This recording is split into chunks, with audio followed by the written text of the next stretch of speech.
Sœurs et frères dans le Christ, bonjour et bienvenue à cette méditation en ce samedi, la première semaine du temps de Carême. Je pense que nous devions sincèrement nous mettre parfois dans les chaussures, si on peut dire comme ça, de ceux qui étaient avec Jésus dans les premiers temps quand il disait certaines choses. Déjà qu'aujourd'hui, comme disciples et comme chrétiens, nous pouvons aussi le faire, comme disciples aujourd'hui. Aujourd'hui, Jésus parle à un évangile. Il revient sur quelque chose dont on a parlé il y a quelque temps. Il dit, vous avez entendu qu'il vous a été dit, aimez ceux qui vous font du bien et haïssez vos ennemis. Mais il dit, non, moi je vous dis, aimez vos ennemis. Aimez vos ennemis.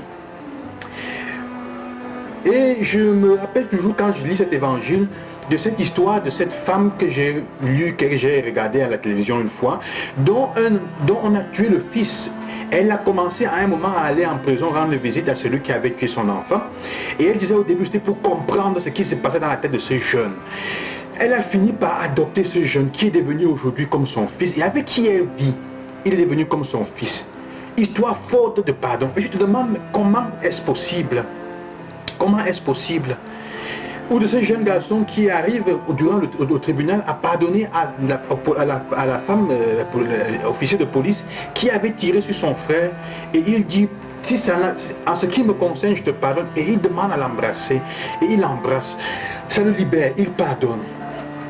Vous voyez, frères et sœurs, ce sont deux aspects très compliqués, et parce que pour pardonner à l'ennemi, à nos ennemis, il faut avoir fait une expérience d'amour de Dieu tellement forte et tellement grande que le mal de l'autre, le mal que l'autre fait, ne peut en rien m'enlever le sens de plénitude et le sens de grande liberté, d'amour incommensurable qui touche ma vie. Que le mal de l'autre ne puisse pas m'enlever la capacité de me sentir bien. Que le mal de l'autre ne puisse pas me faire douter de la bonté de la personne que je suis, de ce que je suis.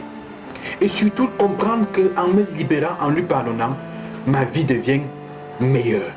Il faut un amour immense. En regardant ma vie, je pense que je nous invite à regarder la nôtre. On écoute cet évangile chaque jour, bon plutôt chaque année, souvent. Et on se rend compte au fond de nous de combien c'est difficile déjà même d'aimer ceux avec qui nous sommes frères et sœurs, de leur pardonner, d'aimer déjà simplement, de leur dire bonjour. Qu'est-ce que tu gagnes? Tu es meilleur en quoi si tu ne salues que ceux qui te saluent? Mais déjà parfois même ceux-là, le matin, imagine parfois quand tu te lèves, on te dit bonjour, tu n'arrives même pas à répondre.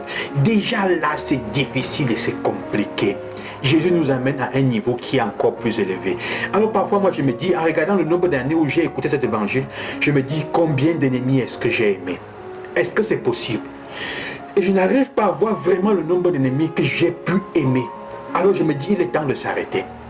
Parce que sinon on va continuer à aller de l'avant avec des choses que Jésus dit, et au fond de nous, quand on se rend compte qu'on ne les vit pas, ça nous fait souffrir, et on s'éloigne davantage de l'évangile parce qu'on dit c'est impossible. Quelque part dans ta tête, il y a une partie de ta tête qui dit c'est impossible, et tu lis cet évangile en t'écartant, alors que c'est une chose fondamentale. Jésus et l'Église nous le font lire, disons, pendant ce temps de carême, parce qu'au début de Pâques, il va poser l'acte le plus grand d'amour pour que nous puissions toujours nous rappeler de cela, comprendre, nous sentir impliqués dedans pour avoir la force d'aimer nos ennemis. Mais quand c'est aussi difficile, ça veut dire qu'il faut peut-être faire un pas en arrière. Je disais donc, on ne peut aimer l'ennemi que quand on a soi-même fait l'expérience d'un amour grand de Dieu envers soi-même.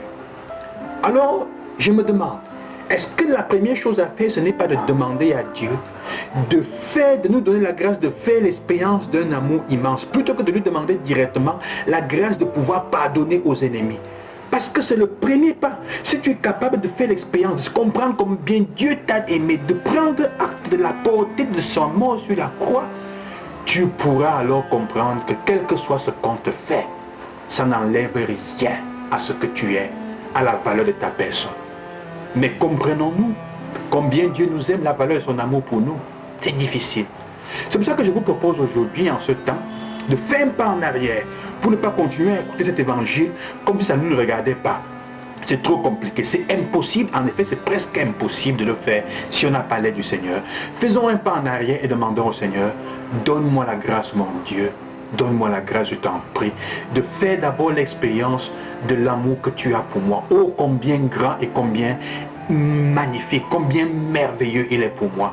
De telle manière, comme je disais, que ça ne peut rien enlever, ça ne pourra rien enlever à ce que je suis, à la sérénité, à la tranquillité, à la grandeur que je suis. C'est à cette condition seulement qu'on pourra aimer les ennemis et pardonner à ceux qui nous font de grands torts, de nous mettre des blessures terribles. C'est à cette condition.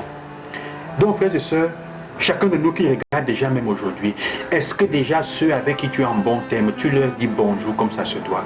Est-ce que tu acceptes de les aimer? Est-ce que tu acceptes de pardonner avant même d'aller sur l'ennemi? Commençons par ce qui est à notre niveau possible pour nous, pour demander après la grâce du Seigneur d'arriver à ce qui est presque impossible. Parce que c'est dans les petites choses qu'on voit ceux qui sont fidèles. Si tu n'es pas fidèle dans les petites choses, tu ne le seras pas dans les grandes choses. Et c'est quand le jeu devient dur que les dieux commencent à jouer. Et le Dieu ici, c'est celui qui demande au Seigneur la grâce de faire l'expérience d'un amour immense. Bonne journée, que le Seigneur vous accompagne. Bon week-end. À demain.